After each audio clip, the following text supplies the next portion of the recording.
Part 9 Everest मेरी शिखर यात्रा, जिसे लिखा गया है बछेंद्री पाल के द्वारा।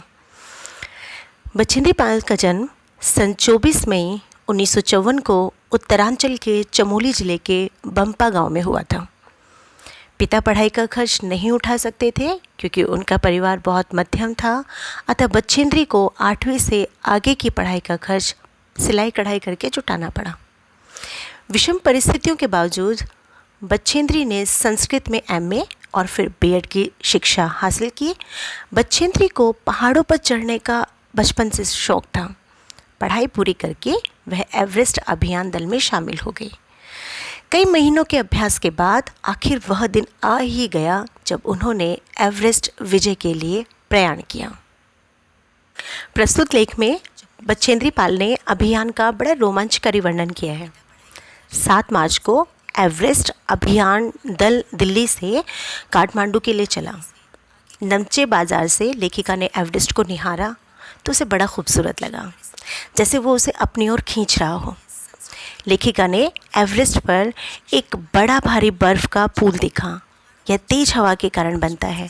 26 मई को अभियान दल पेरिच पहुंचा तो पता चला कि खुम्बू हिमपात पर जाने वाले शेरपा कुलियों में से बर्फ़ खिसकने के कारण एक कुली की मृत्यु हो गई है और 4 लोग घायल भी हो गए हैं।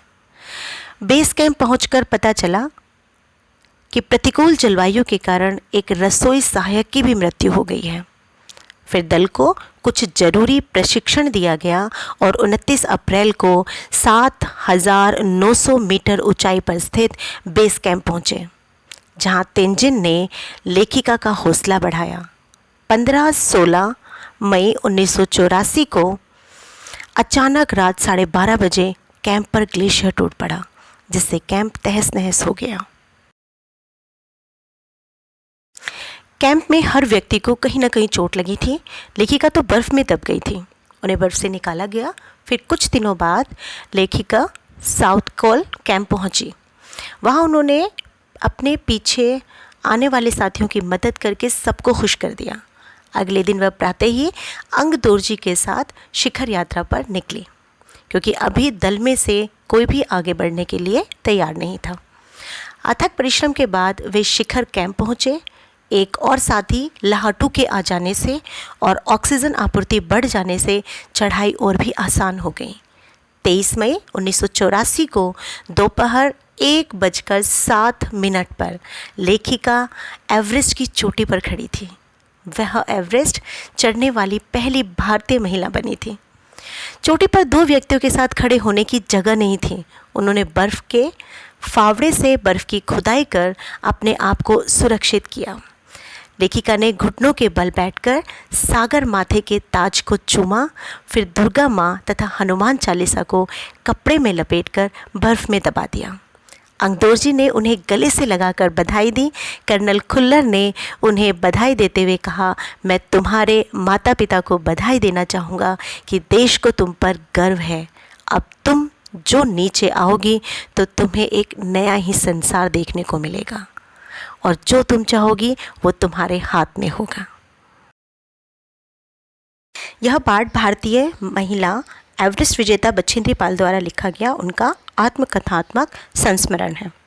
संस्मरण शब्द 2 शब्दों से मिलकर बना है, सम प्लस स्मरण। इसका अर्थ है सम्यक स्मरण, अर्थात किसी घटना, किसी व्यक्ति अथवा वस्तु का स्मृति के आधार पर कलात्मक वर्णन करना। तो इसमें बछेंद्री जी ने स्वयं को महत्व ना देकर घटनाओं को अधिक महत्व दिया है, क्योंकि संस्मरण से हमारे आंतरिक चरित्र का भी वर्णन होता है। और अब इस पाठ के कुछ महत्वपूर्ण बिंदु। 26 मार्च को पेरिस पहुंचने पर जब एक शेरपा कुली की मृत्यु हो गई थी, तब दल के नेता कर्नल खुल्लर ने दल के सदस्यों को समझाया कि इतने बड़े अभियान में ऐसे खतरे तो आते ही रहते हैं, इसलिए मृत्यु को सहज भाव से स्वीकार कर लेना चाहिए। दल के उपनेता प्रेमचंद्र ने दल को खुम्बू हिमपात की स्थिति से पहले ही अवगत करा दिया था। साथ ही उन्होंने ये भी कहा था कि अग्रिम दल ने कैंप 1 जो 6,000 मीटर के ऊपर स्थित है वहाँ तक का रास्ता साफ कर दिया है। लेकिन साथ साथ उन्होंने ये भी कहा कि ऐसे क्षेत्रों में हिमपात हमेशा होता रहता है, इस कारण वहाँ तक पहुँचने की जो भी तैयारी अग्रिम दल ने की होगी, हो सकता है वो नष्ट हो गई हो और उन्हें वो कार्य दोबारा करना पड़े। उनके दल में एक सदस्य और थी, डॉक्टर मीनू मेहता, जिन्होंने बछेंद्री पाल एवं उनके दल के अन्य सदस्यों को एल्यूमिनियम की सीढ़ियों से पुल बनाना तथा अन्य उपकरणों से काम लेना सिखाया था। उनके दल में कुल 16 सदस्य थे, जिनमें रीता गोम्बू और लेखिका बेस कैंप से चलकर कैंप 1 पर सबसे पहले पहुंचने वाली 2 महिलाएं थीं। 29 अप्रैल 1984 को 7,900 मीटर की ऊंचाई पर पहुंचकर साउथ कोल पर कैंप 4 लगाया गया था। बेस कैंप में पर्वतारोही कैंप से मिलने तेंजिंग नॉर्वे व उनकी छोटी बेटी आई थी। उन्होंने सबका और विशेष रूप से लेखिका का उत्साहवर्धन किया था। 15-16 मई बुद्ध पूर्णिमा की रात लाओत्से ग्लेशियर से टूटकर एक बड़ा बर्फ का पिंड लेखिका और उसके साथियों के कैंपों पर टूटकर गिरा था, जो सबको कुचलता चला गया था, जिसमें कई लोग घायल हुए थे और लेखिका भी बर्फ में दब गई थी। उसके बावजूद भी लेखिका ने अपने अभियान को जारी रखने का निर्णय किया। शिखर की चढ़ाई करने से पहले लेखिका ने विशेष तैयारी की, खाना, कुकिंग गैस तथा ऑक्सीजन सिलेंडर इत्यादि सब इकट्ठे किए। साउथ कोल धरती पर सबसे अधिक कठोर जगह के नाम से प्रसिद्ध है। अगले दिन सुबह 4 बजे लेखिका ने अंगदोर्जी के साथ शिखर तक जाने की तैयारी आरंभ की और सुबह लगभग 6:20 पर वे शिखर कैंप के लिए निकल पड़े थे। 2 घंटे बाद लगभग सुबह 8:30 पर वे दोनों शिखर कैंप पर थे। 23 मई 1984 को दोपहर 1:07 पर लेखिका अंगदोर्जी लाहाटू एवरेस्ट के शिखर पर खड़े थे।